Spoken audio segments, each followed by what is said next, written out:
back to Country Conversations. My name is Joey, and as always, I'm joined by... Hey man, it's Chris here tonight. What's going on, Joey? Not much. We've got a great one tonight, guys. We have singer-songwriter out of Nashville, Drew Parker, with us. Drew, we're honored to have you on. How you doing, man? I'm good. Appreciate y'all having me. Yeah, of course. Absolutely, man. You're one of our favorites, so this is we feel honored to have you on. Huge Awesome. fans. Yeah, I'll tell you, the first time I actually heard of you and found you was actually in 2018, I believe, when you opened for Luke at Hobart Arena in Troy, Ohio. Okay, wow. Not sure if you remember that show or not, but it was just you and a guitar, actually, and been following you ever since. So we're pumped to have you on. Yeah. Was Ashley McBride also on that show? She that was. tour? Yeah. Yep. Okay, yeah. Yeah, that was awesome, man. But Awesome. Drew, when people mention shows to you like that, I mean, I'm guessing everything's just a blur because your last probably 5 or 6 years have been crazy. But Yeah. Are there some shows from 5 6 years ago that stick out in your mind, or is it all just kind of a blur? Yeah, I mean, a lot of it is blurry. If somebody says, I saw you in this place, I'd usually recognize the name and know that I played there. Yeah. I mean, there's maybe a handful that I don't exactly remember. Festivals, to me, for whatever reason, are always tough. I can't ever remember if I played this festival or that festival. Yeah. But yeah, for the most part, I don't remember. I mean, I guess there's a handful out there of specific shows that, maybe something happened at or something like that I might remember if somebody brought it up. Was there? I mean, I'm sure we'll get to this, but I mean, growing up, was there like an arena or a venue or something that you were just like, man, I cannot wait to play that one day, and then you got to play it for the first time? Yeah, I mean, the Georgia Theater in Athens, Georgia. I mean, that was always a big one. That was, growing up. If somebody was playing there, it was it's one of those venues that guys that I felt like I was a fan of early on, I watched them play at stuff like at Georgia Theater. Like I remember before I moved to Nashville, I saw Chris Stapleton play there, and it wasn't it wasn't even sold out, and it was like one of the best shows I've ever seen. This would have been like in probably 2012 or 2013. Oh yeah, And, so before Traveler. So you were a oh Stapleton yeah, fan. this was Yeah. like I think What Are You Listening To had just come out. Yeah. Yeah, that's awesome, man. Yeah, it was. So I was a massive Stapleton fan. Funny enough, like not long before that show, the way I found Chris Stapleton is I was just being a fan, like most people, of country music, and I was scrolling YouTube, and I come across a video of him and his wife singing "You're My Sunshine" at Eddie's Attic in Atlanta. wow. And literally, I found that video a week after he played at Eddie's Attic. And if you know anything about Eddie's Attic, it only holds about 70 or 80 people. Yeah. Oh really? And I was like, Okay. and I found this video, and I was like, oh my gosh, you're telling me I missed seeing this guy with only 80 other people? By a week. But yeah, I missed it by a week. And Man, so, that's awesome. But yeah, Georgia Theater was always that for me. And then, Yeah. obviously, I guess bucket list is like the Grand Ole Opry, which is, cool that I've gotten to do that. But yeah, there's a few of them out there. Yeah. Definitely. When did you play the Georgia Theater for the first time? Ooh. So Not the a first specific time- date because it all blurs together. But Yeah, just like it was memory of it. I believe it was the first show of 2023. Oh wow. And I headlined it and sold it out, so it was incredible. That's awesome, man. Yeah, I mean that was definitely a massive check on the bucket list. Heck yeah. Heck Well, yeah, man. speaking of desirable venues you've gone to play at in your career that you've got to play at, let's rewind a little bit further back. Can you talk to us just about some of your musical influences growing up and what got you into pursuing a career in music? Yeah, so I grew up going to church, and the church that I went to back in Georgia, I mean that every we would have they'd call it fifth Sunday night singings, and so there's not many fifth Sundays. So any month that would have a fifth Sunday, they would have it would be a special occasion. They would have gospel groups or whatever come in. So that was like my first exposure, I feel like, to like people traveling and playing music. And I was like the kid in church that loved music, and so they would let me get up and sing some songs with them or whatever it might be. And so I was exposed to like being on stage, I guess, and performing at a very young age, just in church. And then it kind of grew from there, and my parents bought me a sound system, and I started traveling around to churches and doing the same thing that these people that I had watched as a kid started doing that. And I started doing that around the age of 10 or 11, Oh, wow. 12. And Nice. I mean, I toured really all over the Southeast as a kid singing gospel music in churches. And then when I turned 18, that was about 2000. Well, I guess when I turned 17, so about 2008, when the economy had kind of crashed, I started. Mm-hmm. That was like kind of when, I guess, it slowed down a lot as far as traveling and playing in churches. And so, just to, I guess, really feed my desire of playing music, I started playing like little songwriter. They weren't even songwriter rounds then. They were just like cover gigs at like the pizza joint in my hometown, or like going to open mics. And I Yeah. played an open mic at this place called Johnny's Pizza in my hometown of Covington, Georgia. And the owners came up to me after I got done. I was like 18. They were like, "Hey, would you want to actually come back and like do like your own thing and like invite some people?" And so I was like, "Absolutely." And so that was like my first exposure to like having, I guess, like a legit show of like a country show. And I think about that and like the feeling it had in that moment of getting to do that and how excited I was. Yeah. And I mean, to this day, the owners of that restaurant still support me. They came to CMA Fest this year, and anytime I play CMA Fest, they're there. Anytime I'm in Nashville doing something really big, they come and show up. And it's just really cool to think about those moments and just the stepping stones that it took to get me to where I am today. But that's like Yeah. kind of a quick snapshot of that. Sure. That's awesome, man. Joey and I were both at CAM Fest last year, but we didn't get to make it this Oh, year. nice. No, I But couldn't make it. that is a unbelievable event. I mean, it's Yeah, just it is. if you're a Oh, country it's music awesome. fan, you got to go one day. Definitely. Drew, speaking of like singing in the church, doing the gospel songs, do you think it's on your radar one day to do a gospel record? Could you see yourself doing that? I could one day see myself doing a full length gospel record. I do have a record coming out in just a few weeks. Yeah, that's right. Yeah, And tell us about it. the last track on it is a gospel hymn with a group. I did a collaboration with a group called the Isaacs. They're like a bluegrass gospel Oh, group they are. that I grew Yeah, they up are listening awesome.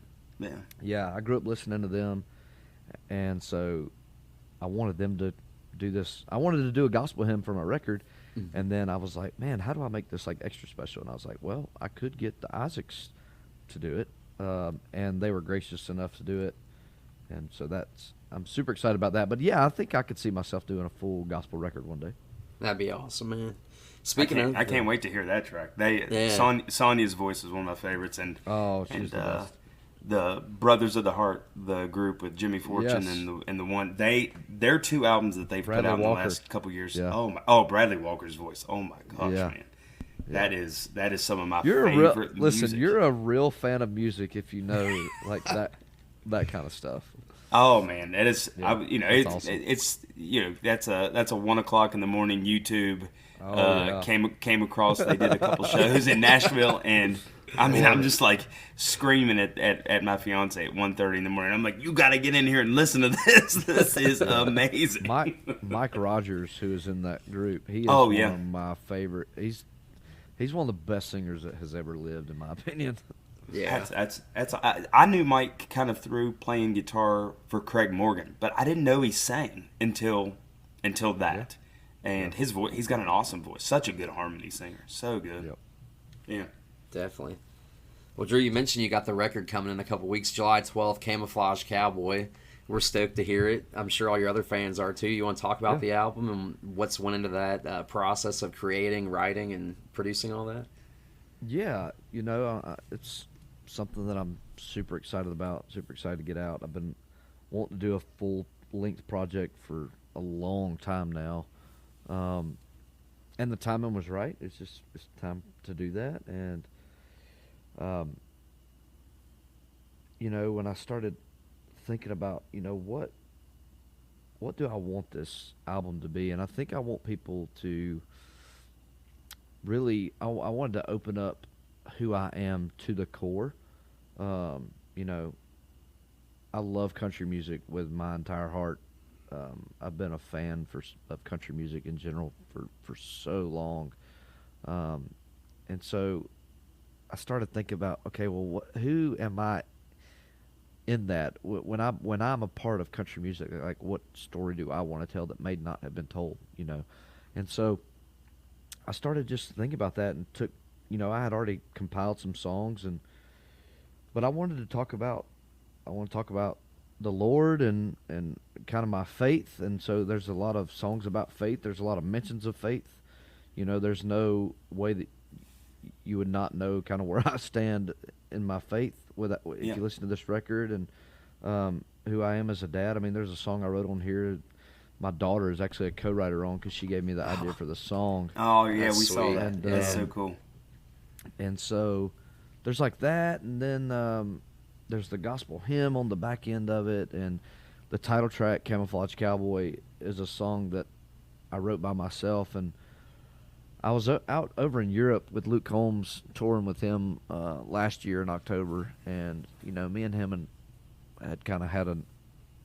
were alone one night in Europe. It was late. It was like 1 or 2 in the morning, and we were up talking, and he was just asking me questions. He was like, "Man, why do you think, you know, we're just basically going back and forth and just being super honest about, like, you know, why do I think that my music hasn't reached more people than it has?" And I was like, "Man, honestly, I don't know." I was like, maybe I don't have something, you know, for people to like attach to, you know, like I feel like I put out good music, but maybe there's like, it's missing something for people attached to. And he was like, "Man, you need like he's like, you need your black PFG." And when he said that, I was like, well, you're not wrong at all, you know, but to me, Luke's black PFG is more than a black PFG. When I see that, I see a guy who, it's not a guy who's just wearing a black PFG. Like, to me, Luke embodies what that is in a person. You know what I mean? Mm-hmm. Like, to me, a guy that wears a black PFG is a guy who works really hard at what they do, and is just common ground for like just the average dude. You know what I mean? Yeah. Like, Yeah. Yeah. and so like I've attached like that. And so when he said that, it was more to me than like, well, I need to find a shirt to wear. You know what I mean? Like, Yeah. it wasn't, I need to find a shirt to wear. So move forward like a couple months after me and him had that conversation in Europe, and I'm opening for Cody Johnson, and it's like freezing cold. We were somewhere up in the Northeast somewhere, and it was freezing cold, and I had like brought like some short sleeve shirts to wear on stage, and so we're playing an outdoor show, and I was like, man, I cannot wear the short sleeve shirt. I'm gonna freeze to death. And so all I had was a camouflage hoodie, and so I wear this camouflage hoodie, and I go to the merch table that night, and every person that comes up is like, dude, I love the camouflage and the cowboy hat look up on stage. It was like, I'm not kidding you, every person said something along those lines, and I was like, wait, is this like what me and Luke were talking about? And so Yeah. I started like happy thinking about accident.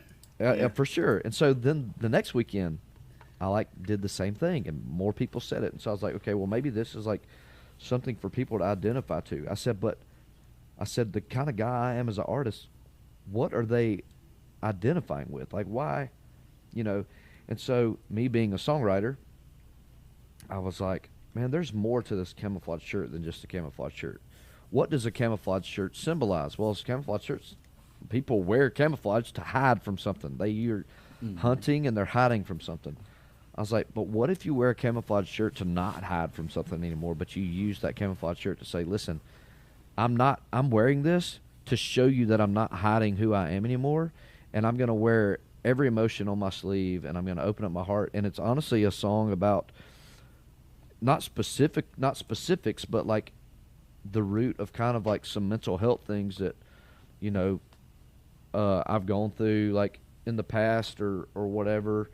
And it's just kind of like, yeah, I've dealt with these things, but like, I'm not hiding from them anymore. I'm using this song to say like, this is who I am. And and it not only who I am, but like I'm not hiding from my faith anymore. I will, share that with whoever. Like I feel like that's why God put me on this earth. And so this Yeah. song and this idea of this camouflage shirt, it like embodies more than just like a dude wearing a camouflage shirt on stage. And I'm super excited about that. And yeah, I can't wait. I can't wait for folks to hear this whole record. But that's kind of the gist of it. I mean, there's some really, really good songs. I've already put out 3 songs off of it. Yeah. But yeah, there's some really good stuff on here. Definitely, man. We're loving the 3 that have been put out. Love the Leavin', the Truck, and Better on a Boat was the most recent release. So Yeah. to our listeners, if you guys haven't checked those out, you got to go listen to them right away because they're absolutely amazing country songs. But yeah, Is that the one that's going to radio, Drew? The one going to radio is Love the Leavin'. Okay. Yep. that's huge, man. Congratulations on that, by the way.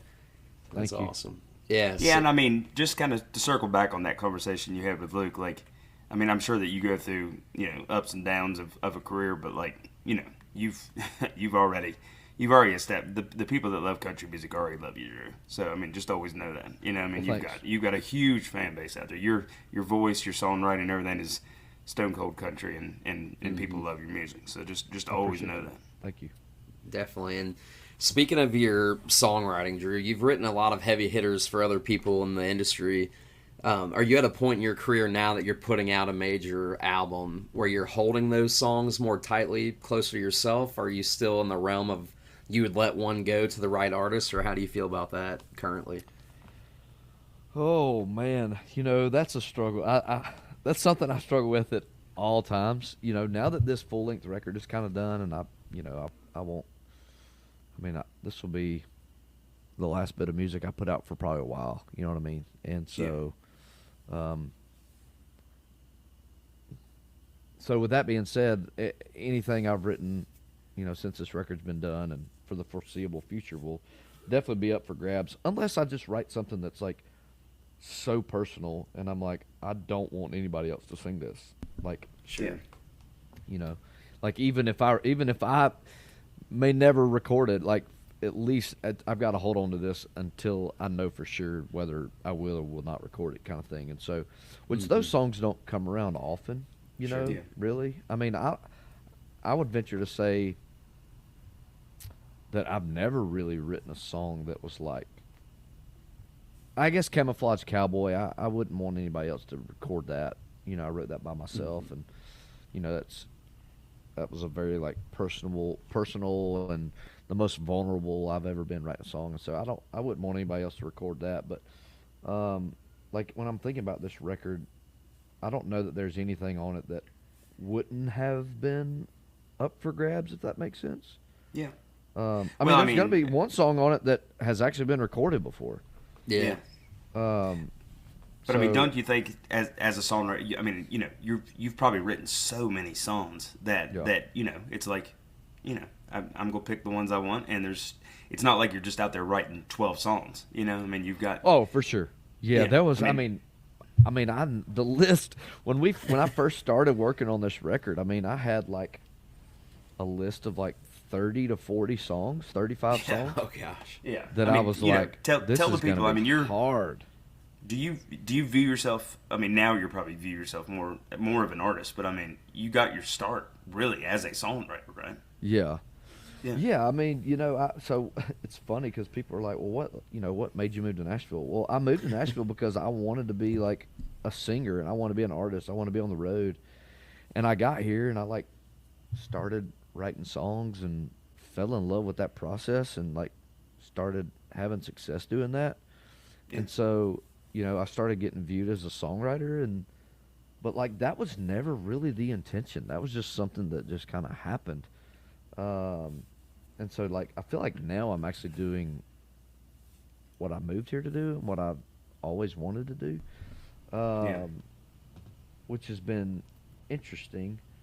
But learning the process of writing songs over the last almost 9 years now has like developed me into the artist I am today. So like I think it happened in the right order. Like if I had gotten here and the artist thing would have worked first, I mean that would have been cool, but like I I don't know how good the songs would have been. You know what I mean? Yeah, yeah. I mean, you've probably spent 1,000 hours in a room writing songs. You know. Yeah, for sure. Yeah. Definitely. Speaking of writing, Drew, what's it like when your guys' squad gets together? Like you, Luke, Ray. What's that atmosphere like when you guys get together to write? I mean, dude, it's honestly it's unconventional, Yeah. to say the least. I mean, it takes us a little while. Honestly, it takes longer for us. Like if us, me, Ray, and Luke, if we were to get together, I I think that it probably takes us longer to write a song than it would if we were in the room with someone else because we just sit there and talk about everything else instead of writing a song. Just because we're such friends and we get along so great and we laugh and cut up. But I mean, that's some of my most fun writing is writing with, them. I mean, we've all been, but I mean, I would consider Ray and Luke two of my best friends in the world. And I mean, we've been that close of friends for almost 10 years now. And so, but yeah, it's fun writing songs with them, but um, sometimes it might take a while, which is fine because we just make a whole day of it. Yeah. You know what I mean? Like when I Yeah. when I got them, because I know we're gonna hang. We're not just gonna write a song. We're going to hang and catch up, and but I also know that we're gonna end up with an incredible song at the end of it. Yeah, that's awesome, man. I wanted to ask. I actually stumbled across an old interview from like 9 years ago that you'd done. I'm assuming it was like maybe a local radio station or something. I'm not too sure who it was with, but it was like right when you were coming off of auditioning for The Voice. Okay. I don't know if you remember that at all, like that interview, but it's like one of the only old interviews ever. But it was cool to see the drive that you had back then, and that you're still carrying with you. Yeah. Current time. Yeah. What was that like? I don't think we've ever had anybody on that has auditioned for The Voice or Idol or anything like that. So what was that like? If you want to run back through that. Yeah. I really don't remember a ton of it. I think the most important part of that whole thing was it introduced me to some people that had like just recently moved to Nashville. Like some people that were my age, because I was not living in Nashville at the time that I had done that, and so I met some people on that show that were already living in Nashville, and they were folks that encouraged me to move to Nashville and just be like, man, I mean, you're good, like, because I think I struggled a lot with, am I good enough to move to Nashville? Like, Sure. I mean, there's something about like, I mean, everybody in Nashville's good. Like, like you got to be like really good to like be able to go there and survive. And so to have those folks that I met on The Voice, like, I guess just give me the encouragement to say, yeah, man, we lived there and we lived there for a few years, and like we think you're just as good as the people that we've met there, kind of thing. And so just to encourage me to go, like, I mean, my roommate on The Voice was Corey Kent. Oh wow. Oh wow. Yeah, That's that's wild. that's what a small world. That's awesome. Yeah. I actually had no idea, and like I said earlier, I'd been following you since like 2018. Had no idea you ever were even on The Voice till like a week ago when I found that old interview, and I was like, oh well, I'll have to ask him about that. But that's cool that you were able to still take something away from that with the encouragement and everything, and still hold that close to you. Yeah, for sure. Yeah. So circling back to the new album, Drew, who produced the record and where did you guys record it? Yeah, so I've been writing a lot, I guess, obviously over the last few years, and maybe 2 years ago I started writing with this guy named Jacob Rice, and he's like a producer writer, so a lot of people would call him a track guy, I guess. Yeah. And so I started writing with him, and I would like we would write a song, and then I would sing the demo after we would get done writing on his track or whatever. And I was like, holy cow, dude. I feel like I'm the best singer in the world when he records my vocal. Like, I would get it back, and it would, like, just be the best sounding vocal I'd ever done. And I was like, my goodness. And so when it came time to cut this record, I was like, man, I think I want Jacob to do this. Like, he's always recorded my favorite vocal in town, and so I hit him up, and he was super stoked that I had asked him and excited to do it with me, and we had so much fun recording this record and working on it. We both worked really hard. He worked 100 times harder than I did, getting it done, but it was a fun process, and we recorded at a few different places. We recorded one session at Starstruck. Oh yeah, that's a classic. Yeah, right there. we recorded another session at Curb. I think that was it. I think we recorded at Starstruck and Curb. Yeah. But yeah, it was a fun process, getting to cut this whole record. I will say it was. I mean, we worked so hard on this. Holy cow! I don't know that I was quite expecting what it took to make a record. I mean, obviously I made EPs, and those are a lot of work, but like, I mean, me and him, we worked really hard on this thing. I mean, I listened to mixes so many times, spending full days at studios singing vocals. He pushed me really, really hard on my vocals, which I'm so thankful for. I told him when we got started on this, I was like, listen, I want you to be as proud of this record as I am. And so, like, whatever that means, I said, if that means you got to make me sing more than you want to, like, keep pushing me, I want this to be the best that it can be. And so, push me to make this thing good. And so he daggum did. But I That's think awesome, the product that is going to be coming out in July is something that we're both very proud of. Yeah, that's all that matters, man. Definitely. Did you pull from any of your influences from when you were a younger man that have fell into this album, such as artists that you listened to growing up that you pulled from their style or anything like that? Yeah, for sure. I mean, Camouflage Cowboy is kind of like it feels almost like a gospel, like an old gospel song mixed with like, some old traditional country, influences. Trying to think. Clearly Confused, which is a song that I didn't write. It's one. There's two songs on this record that I did not write, and that's one of them. And it was one that just, I mean, it made me feel like I was listening to a George Strait song when I first heard it. Like just how well written it was, and Yeah. so there's definitely a lot of stuff on here that, is definitely back to the roots of the stuff that I grew up on. I mean, like, that's just kind of, when I write a song, I feel like I'm always chasing to feel something nostalgic. So, like, Sure. every song I write, it's like I write it in a way that it will remind me of the music I listened to growing up, if that makes sense. Who were your favorites growing up? I mean, my hero, I think the greatest singer to ever live is Keith Whitley. I knew you were going to say that. Yeah, I've heard you mention yeah. how much you Yeah. love Keith in the past. Yeah. Keith Whitley, Travis Tritt, Randy Travis, Alan Jackson. I mean, Yeah. all of them, really, man. I mean, there was, Oh yeah. We were lucky the music that we got to listen to growing up. weren't we? It's so good. fortunate. Yeah. I mean, Yeah. it was.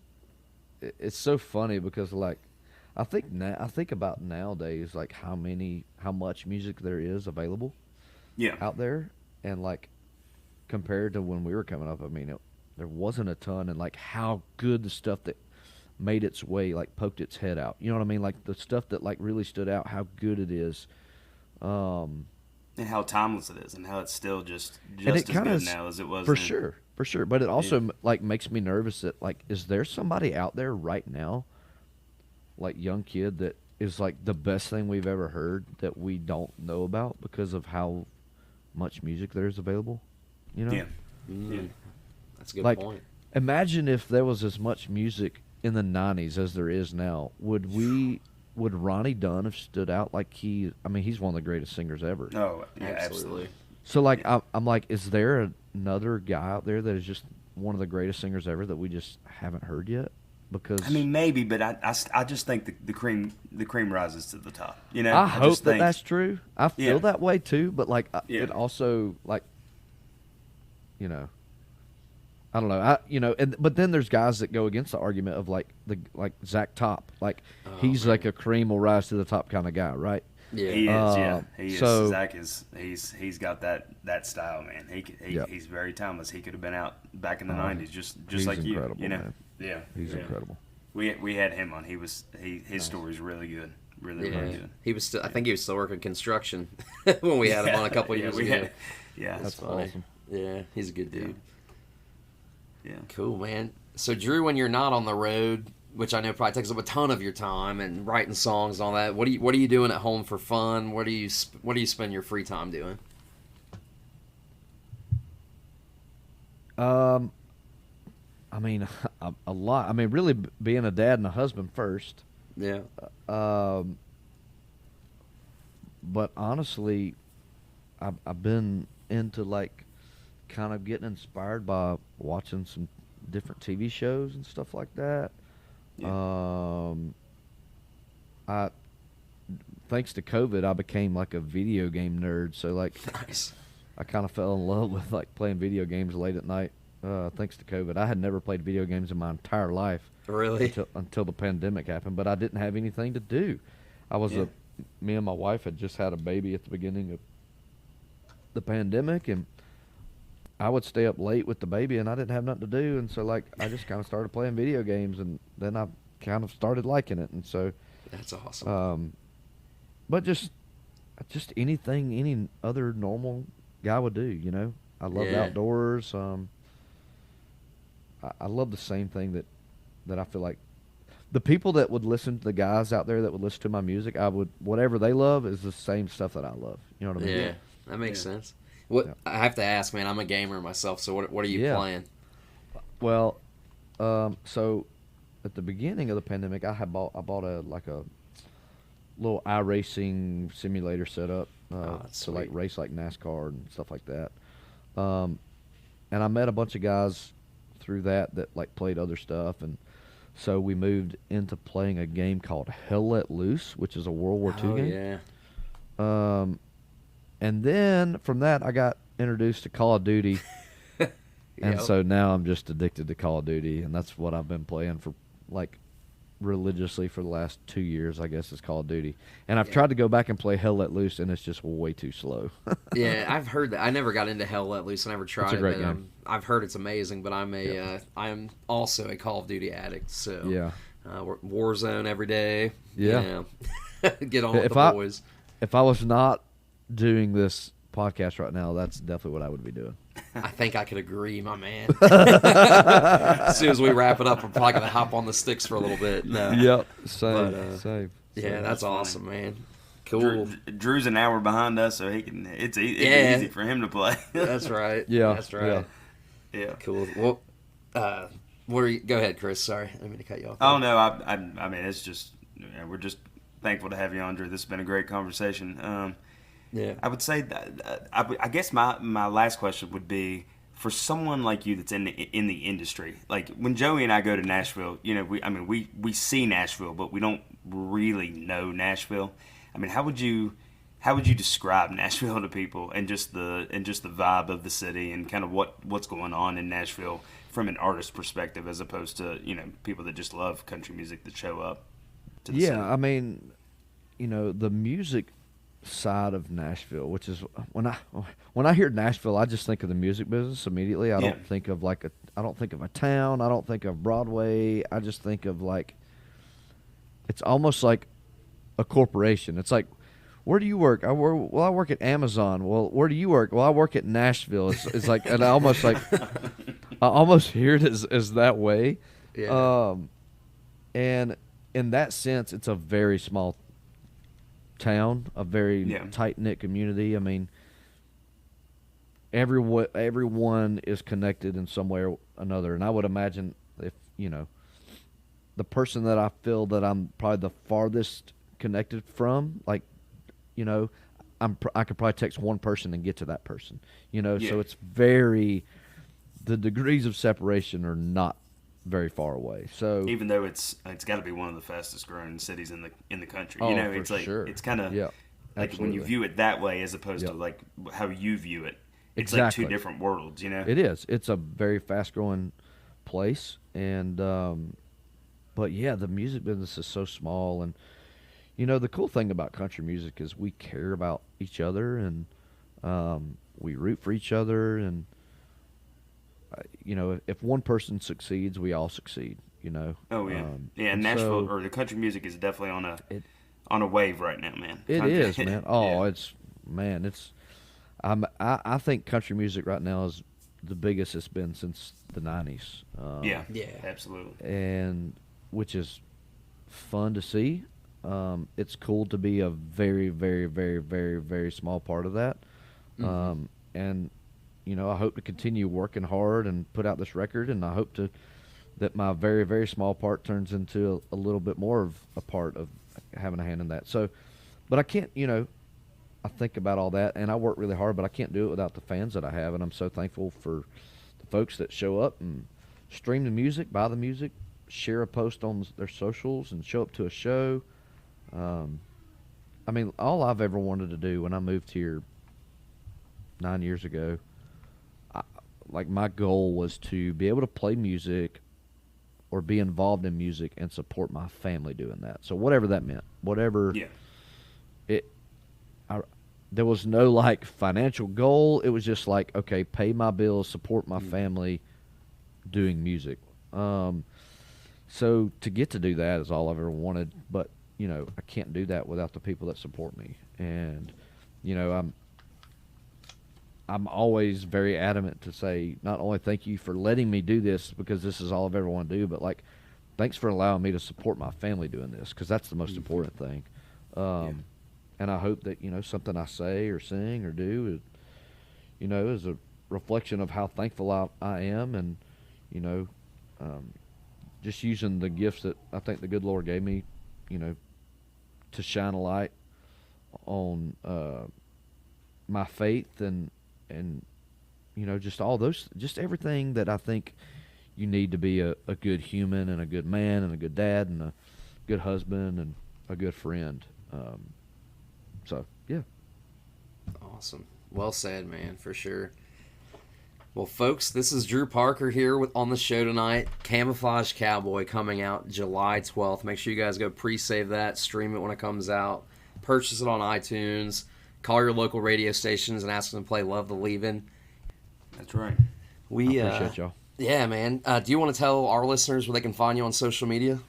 Yeah, you can find me on all social media at Drew Parker Plays. That's my handle on just about everything. And so come check me out, give it a follow, and come to a show. Come check out my website. Come check out where we're going to be playing a show. I'd love for you to come see a show. That's right, and you will not regret it. We will actually see you in Cincinnati in August. So Oh, awesome. That's right. we'll be Looking there. forward to it. We Yeah. will be there. Cool. Well, thanks, Drew, again so much for coming on, man. It's been an honor and privilege it's getting been to an talk honor, to you. You guys go check out his music, like I said. Get that new album. Turn If it you up. like country music, you will not be disappointed. That's right. And as always, guys, until next time, keep it country and take care of each other.